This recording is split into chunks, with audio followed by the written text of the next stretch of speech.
Hello दोस्तों, टेक्जैक में फिर से आपका स्वागत करता हूं। मैं हूं जकीर। दोस्तों आज आपको दिखाने वाला हूं कि आप किसी भी रूटेड एंड्रॉयड फ़ोन पे कस्टम रोम कैसे इंस्टॉल करेंगे और आप कस्टम रोम कहां से डाउनलोड करेंगे। वैसे कस्टम रोम इंस्टॉल करने का बहुत सारे तरीके होते हैं, लेकिन जो सबसे बेस्ट और आसान तरीका है मैं आज आपको दिखाऊंगा। तो चलिए दोस्तों देखते हैं।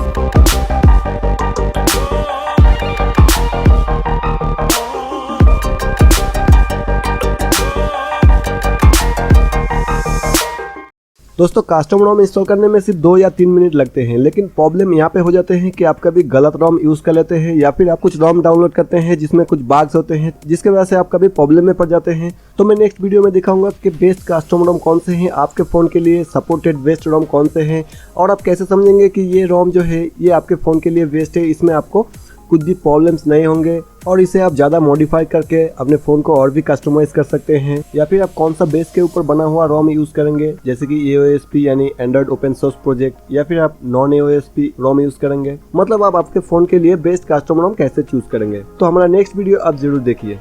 तो देखिए, कस्टम रोम इंस्टॉल करने के लिए आपका फ़ोन फर्स्ट रूटेड होना चाहिए। अगर आपका फ़ोन रूटेड नहीं है तो डिस्क्रिप्शन में आपको लिंक मिल जाएगा। मैंने काफ़ी सारा रूटिंग ट्यूटोरियल बनाया है और आगे भी बनाते रहेंगे। और दूसरा, आपका फ़ोन में कस्टम रिकवरी इंस्टॉल्ड होना चाहिए, जैसे कि CWM या फिर TWRP या फिर फिल्स या फिर अनऑफिशियल कुछ भी कस्टम रिकवरी हो वो आपका फ़ोन में इंस्टॉल्ड होना चाहिए। तो पहले देखिए, ये जो मेरा फ़ोन है Motorola X2, ये अभी बिल्कुल ऑफिशियल स्टॉक रोम पे है जो कि लॉलीपॉप है। तो फर्स्ट आपको जो बात पे ध्यान रखना है वो आपका डिवाइस मॉडल नंबर। आपको एग्जैक्टली डिवाइस मॉडल नंबर के हिसाब से रोम डाउनलोड करना है। आप अच्छे से एक बार नहीं 2 बार चेक कर लीजिए आपका डिवाइस का मॉडल नंबर। तो अभी आपका डिवाइस के हिसाब से कस्टम रोम डाउनलोड करना है। तो बेस्ट जो कस्टम रोम है आपको तो मालूम ही है, CyanogenMod, क्योंकि ये बहुत सारे डिवाइस पे सपोर्टेड है। तो आप फर्स्ट क्या कीजिए, डिस्क्रिप्शन में आपको लिंक मिल जाएगा CyanogenMod का, आप ये CyanogenMod वेबसाइट पे पहुंच जाइए। सिर्फ ये बहुत सारा डिवाइस पे सपोर्टेड ही नहीं है, इसमें बहुत स्टेबल आपको मिल जाते हैं जो कि दूसरा रोम से कहीं ज़्यादा बाग्स फ्री रहते हैं। तो आप लेफ्ट साइड में देखिए बहुत सारा डिवाइस के नेम है और मॉडल नंबर लिखा है। यहाँ पे आपका डिवाइस मॉडल आप सिलेक्ट कर लीजिए। तो देखिए बहुत सारा ब्रांड्स भी है, इसमें अलग अलग ब्रांड्स के डिवाइस यहाँ पे है, लेकिन यहाँ पे सिर्फ पॉपुलर डिवाइस का रोम्स आपको मिल जाते हैं। अगर आपका डिवाइस यहाँ पे शो नहीं करते हैं तो आप क्या करेंगे, डिस्क्रिप्शन में आपको और एक लिंक मिल जाएगा XDA डेवलपर का, आप वो XDA डेवलपर पेज पर पहुँच जाइए अगर आपको यहाँ पे आपका डिवाइस शो नहीं करते हैं तो XDA डेवलपर पेज पे आप फर्स्ट क्या कीजिए, अपना डिवाइस का मॉडल नंबर आप पहले सिलेक्ट कर लीजिए। जैसे कि देखिए Moto X2 यानी Moto X 2014। तो यहाँ पे आपको एग्जैक्टली डिवाइस मॉडल सिलेक्ट करना है। और मैं आपको बार बार एग्जैक्टली मॉडल क्यों बोल रहा हूँ, एक्चुअली क्या है, मैंने सैमसंग का S4 मॉडल यूज़ किया है, लेकिन एक ही नेम के डिवाइस का अलग अलग मॉडल नंबर देखा है। यहाँ पे देखिए सैमसंग गैलेक्सी S4 सर्च करने से देखिए यहाँ पे एक मॉडल आता है i9500 और i9505। मतलब डिवाइस का नेम एक हो सकते हैं लेकिन मॉडल नंबर अलग हो सकते हैं, तो इस पे आप जरूर गौर कीजिए। तो यहाँ पे XDA डेवलपर पेज पे आप अपना डिवाइस मॉडल सिलेक्ट कर लीजिए और यहाँ पे देखिए एक पेज ओपन होगा जो सिर्फ आपका डिवाइस के रिलेटेड है। और नीचे स्क्रॉल करके देखिए आपको कई सारा ऑप्शंस मिल जाते हैं, जैसे कि मोस्ट एक्टिव टॉपिक्स वगैरह आपको मिल जाते हैं। और आपको जरूर नीचे स्क्रॉल करके देखने को मिलेंगे कि ब्रैकेट में रोम लिखा है। तो जब भी आपको दिखेंगे कि ब्रैकेट में आपको रोम लिखा है और रोम के साइड में आपको एंड्रॉइड वर्जन वगैरह और डिवाइस वगैरह आपको लिखा रहते हैं, तो आप समझेंगे वो एक्चुअली रोम है। या फिर आप नीचे थोड़ा स्क्रॉल कीजिए और देखिए आपका डिवाइस के मॉडल के हिसाब से लिखा रहते हैं कि एंड्रॉइड डेवलपमेंट। आपको ये पोर्शन में एक्चुअली रोम वगैरह कर्नल वगैरह जो रहते हैं यहाँ पे आपको मिल जाएंगे। देखिए यहाँ पे रोम के साइड में लिखा है कि एक्चुअली ऑफिशियल रोम है या फिर अनऑफिशियल है, स्टॉक रोम है या फिर अपग्रेडेड रोम है, और ये कौन से रोम है, CyanogenMod है या फिर ओमनी रोम है या फिर कार्बन रोम है या फिर रेजरेक्शन रिमिक्स कौन से रोम है, वो आपको लिखा रहता है। तो सिंपली आप क्या कीजिए, जिसमें ज़्यादा कमेंट्स है, जो ज़्यादा व्यूज़ हुए हैं, आप वो रोम एक बार सिलेक्ट कर लीजिए। जैसे कि देखिए यहाँ पे रेजरेक्शन रिमिक्स जो है वो 49,000 व्यूज़ है और कमेंट्स भी ज़्यादा है। तो आप फर्स्ट क्या कीजिए, इसे एक बार सिलेक्ट करके चेक कर लीजिए। और यहाँ पे एक डिवाइस के अलग अलग रोम्स रहते हैं। आपका अगर अलग डिवाइस है तो आपको अलग रोम्स यहाँ पे देखने को मिल सकते हैं, और अगर आपका डिवाइस का कुछ रोम्स अवेलेबल नहीं रहते हैं तो आपको यहाँ पे रोम्स नहीं दिखेंगे। और कुछ डिवाइस मॉडल यहाँ पे XDA डेवलपर पेज पे आपको नहीं दिखने को मिल सकते हैं। मैंने कई सारे मोबाइल्स को सर्च करके देखे हैं, यहाँ पे कुछ टॉपिक नहीं है उसके बारे में। तो वो मोबाइल पे आप कस्टम रोम इंस्टॉल करने का बात बिल्कुल ही भूल जाइए। आप रोम इंस्टॉल कर सकते हैं, गूगल में सर्च करके थर्ड पार्टी वेबसाइट पे जाके रोम डाउनलोड करके इंस्टॉल कर सकते हैं, लेकिन वो बहुत ही रिस्की हो जाता है। इसमें ज़्यादा बाग्स होने का चांस है या फिर वायरस होने का चांस है, या फिर आपका फ़ोन हैक होने का चांस भी है और आपका फ़ोन बिल्कुल भी ब्रेक हो सकते हैं। तो आप दूसरे थर्ड पार्टी वेबसाइट से रोम बिल्कुल भी मत डाउनलोड कीजिए, लेकिन आपका डिवाइस के ऑफिशियल वेबसाइट से आप रोम डाउनलोड कर सकते हैं। तो एक रोम सिलेक्ट करने के बाद देखिए एक नया पेज ओपन होगा जो कि सिर्फ वो रोम का है, और वो रोम जिसने अपलोड किया है देखिए उन्हें कितना थैंक्स मिला है। मतलब जिन्होंने ये रोम डाउनलोड किया है, इंस्टॉल किया है, उनको शायद ये रोम पसंद आए हैं और ये कुछ बाग्स फ्री रहते हैं, तभी उनको जाके ये थैंक्स मिलते हैं। तो मतलब यहाँ पे आप जब देखेंगे कि इनका जो थैंक्स मीटर है वो ज़्यादा है तो समझेंगे आप ये रोम जो है ये काफ़ी स्टेबल है। दूसरी बात जो है देखिए रोम के डिस्क्रिप्शन में आपको ज़रूर लिखा होगा कि ये रोम में एक्चुअली प्रॉब्लम क्या है। अगर प्रॉब्लम होते हैं तो रोम के डिस्क्रिप्शन में आपको ज़रूर दिखने को मिलते हैं कि ये रोम में ये काम नहीं करते हैं। मैंने काफ़ी सारे रोम्स पे देखे हैं कि इसमें वाईफाई हॉटस्पॉट जो है वो काम नहीं करते हैं, या फिर जो है सेलुलर डाटा जो है वो काम नहीं करते हैं। ऐसे कुछ बाग्स है जो वो रोम में ऑलरेडी प्रेजेंट होते हैं। तो वो रोम को आप डाउनलोड मत कीजिए सिंपली, और सिंपली नीचे स्क्रॉल करके देखिए यहाँ पे जो लिंक है आपको डाउनलोडिंग लिंक वो आपको मिल जाएंगे। और ज़्यादातर रोम्स में क्या होते हैं साथ में जी ऐप्स आते हैं। जी ऐप्स मतलब कस्टम रोम आप इंस्टॉल करते हैं तो उसके साथ आपको जो गूगल के सर्विसेज आते हैं वो इंक्लूड नहीं रहते हैं। तो आपको अगर कस्टम रोम्स इंस्टॉल करना है तो आपको ज़रूर जी ऐप्स को डाउनलोड करना है। तो ज़्यादातर रोम्स के साथ आपको जी ऐप्स मिल जाते हैं। अगर जी ऐप्स आपको नहीं मिलते हैं तो थोड़ी ही देर में आपको बताने वाला हूँ कि आप अपने फ़ोन के स्पेसिफिक जी ऐप्स कैसे डाउनलोड करेंगे।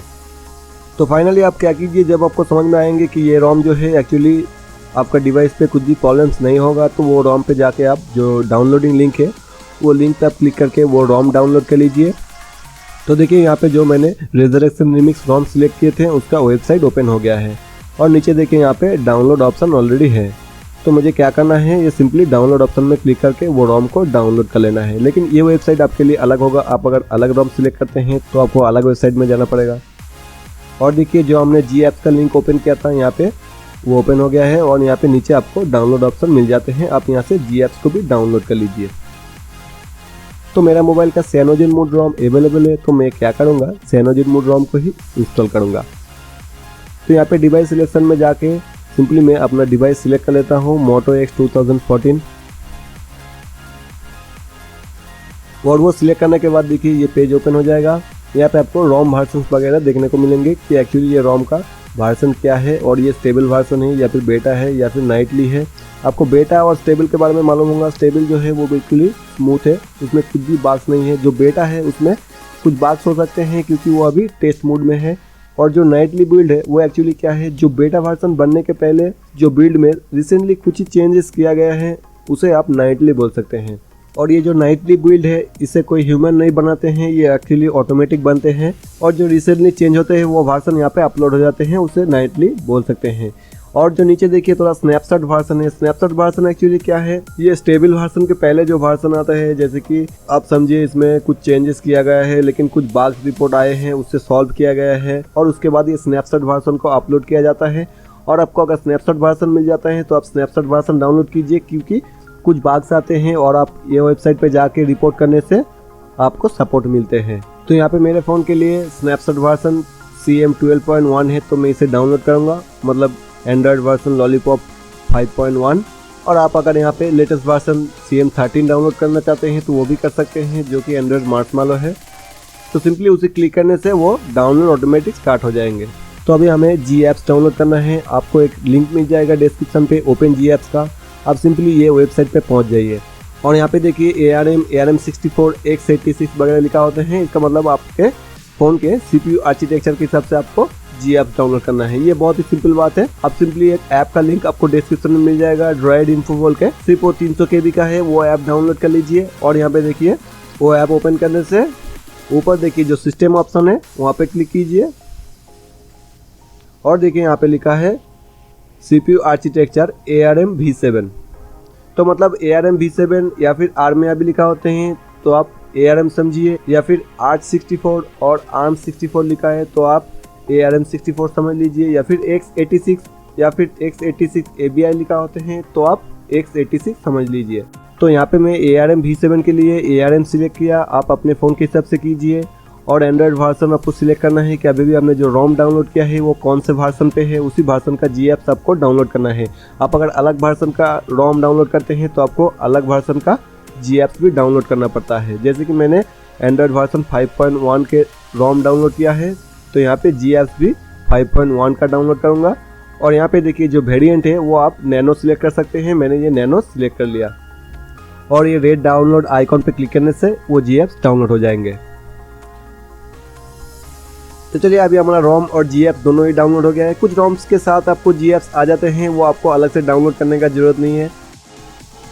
तो अभी हमें क्या करना है, अपने फ़ोन को कस्टम रिकवरी में रिबूट करना है। तो अलग अलग डिवाइस के अलग अलग ऑप्शन होते हैं कि कैसे रिकवरी मोड में एंटर किया जा सकता है। तो आपके फ़ोन के हिसाब से आप कस्टम रिकवरी में रिबूट कर लीजिए। आपको अगर कुछ प्रॉब्लम्स होते हैं तो आप क्या कीजिए, प्ले स्टोर में जाके रोम इंस्टॉलर या फिर रोम मैनेजर ऐप डाउनलोड कीजिए। वहाँ पे आपको ऑप्शन मिल जाएगा कि रिबूट टू रिकवरी।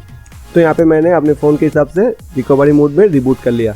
तो फर्स्ट आपको बैकअप ऑप्शन में क्लिक करके एक एंड्रॉइड बैकअप लेना है। आपको अगर नहीं मालूम है तो डिस्क्रिप्शन में लिंक है, आप वहाँ पे जाके देख लीजिए कि एंड्रॉइड बैकअप कैसे लेते हैं। तो उसके बाद आपको क्या करना है, आपको वाइप ऑप्शन में जाना है और यहाँ पे हमें क्या करना है, अपने फ़ोन के जो डेटा वगैरह जो भी है फुल वाइप कर देना है। तो आपके डेटा वगैरह जो भी है आप पहले उसे मूव कर लीजिए या फिर आप बैकअप कर लीजिए। तो मैंने यहाँ पे इंटरनल स्टोरेज जो है वो सिलेक्ट नहीं किया, क्योंकि मेरा फ़ोन पे जो है माइक्रो SD स्लॉट नहीं है। तो इसके लिए मैंने जो रोम वगैरह डाउनलोड किए हैं वो इंटरनल स्टोरेज पे ही है। तो मैं इसे वाइप कर दिया तो वो भी डिलीट हो जाएंगे। तो इसके लिए मैंने इंटरनल स्टोरेज को सिलेक्ट नहीं किया। आप इंटरनल स्टोरेज को सिलेक्ट कर सकते हैं, वो भी एक बार वाइप हो जाएगा तो रिफ्रेश हो जाएगा। और आप वाइप के पहले ज़रूर बैकअप ले लीजिए, क्योंकि आप अगर एक बार वाइप कर देते हैं तो आपका डेटा जो है वो बिल्कुल भी वापस नहीं आएंगे। तो आप बैकअप लेकर रखते हैं तो आपको रिस्टोर ऑप्शन मिल जाता है। तो आप सिंपली ये स्वाइप करके वाइप कर दीजिए, या फिर आपका अगर दूसरा रिकवरी है तो आपको अलग ऑप्शन होगा, वॉल्यूम डाउन की से सिलेक्ट करके फिर पावर की एंटर करना पड़ता है शायद। तो आप ऐसे अपने फ़ोन को फुल वाइप कर दीजिए। तो उसके बाद आप क्या कीजिए, ये इंस्टॉल ऑप्शन में क्लिक कीजिए और जो फोल्डर पे हमने वो रोम डाउनलोड किया था और GApps डाउनलोड किया था वो फोल्डर सिलेक्ट कीजिए। जैसे कि देखिए हमने क्रोम से डाउनलोड किया था तो ये डाउनलोड फोल्डर में है। तो ये देखिए इंस्टॉल ऑप्शन में क्लिक करने से ये डाउनलोड फोल्डर के अंदर जो CM12.1 और जो GApps हमने डाउनलोड किया था वो यहाँ पे है। तो फर्स्ट हमें क्या करना है, जो रोम है वो सिलेक्ट करना है। तो यहाँ पे मैं CM12.1 जो रोम है उसे सिलेक्ट करता हूँ और यहाँ पे स्वाइप टू फ्लैश करता हूँ। तो ये रोम जो है वो फ्लैश हो जाएंगे। तो आपका रिकवरी में सेम टाइप का ऑप्शन होगा, इंस्टॉल या फिर इंस्टॉल जिप। आप वहाँ पे सिंपली जाके उसे इंस्टॉल कर दीजिए और ये कंप्लीट होने तक वेट कीजिए।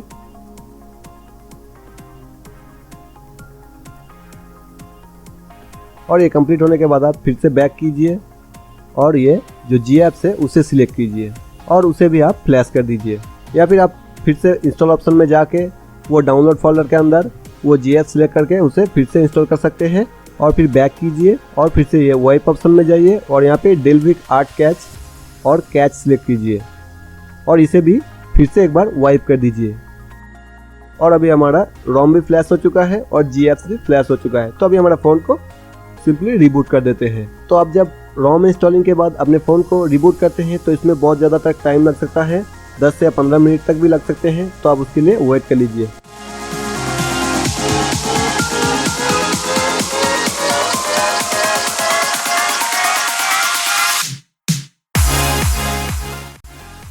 तो अभी हमारा फ़ोन जो है वो कम्प्लीटली रिबूट हो चुका है। तो चलिए देखते हैं।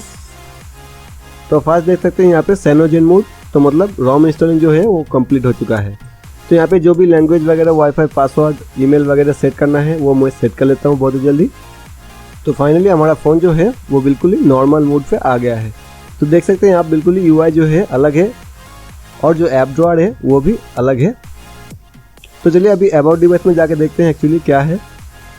और देख सकते हैं आप यहाँ पे जो पहले आपको दिख रहा था कि स्टॉक रोम पे था, अभी देखिए यहाँ पे साइनोजेन मोड वर्जन आ गया है जो कि 12.1 है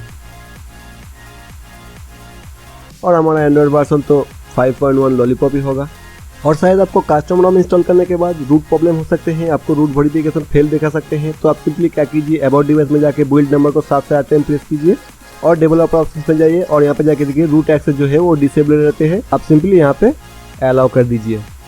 और दोस्तों आपको एक छोटा सा टिप्स बताना चाहूँगा। आप अपने फ़ोन को रूट करते हैं, कस्टम रोम इंस्टॉल करते हैं, आप जो भी करते हैं आप अपने पर्सनल या फिर ऑफिशियल फ़ोन को मत कीजिए। जो फ़ोन में आपका बैंकिंग डिटेल हो या फिर आपका पर्सनल फ़ोटो वगैरह जो भी हो, जो आप शेयर करना नहीं चाहते हैं, वो वाला फ़ोन को आप बिल्कुल ही रूट वगैरह कस्टम रोम वगैरह इंस्टॉल मत कीजिए, क्योंकि उसका सिक्योरिटी जो है वो बहुत ही लो होता है। तो दोस्तों मुझे लगता है ये वीडियो आपको पसंद आया होगा, तो जरूर लाइक कीजिए और शेयर कीजिए, और कुछ सवाल या सुझाव है तो जरूर कमेंट कीजिए, और साथ में हमारे चैनल को सब्सक्राइब करना मत भूलिए। हम एंड्रॉइड मोबाइल के बारे में कुछ tips and tricks customise share करते हैं, जो कि हिंदी में। तो दोस्तों मिलते हैं आपसे नेक्स्ट वीडियो में, जब तक के लिए बाय, टेक केयर।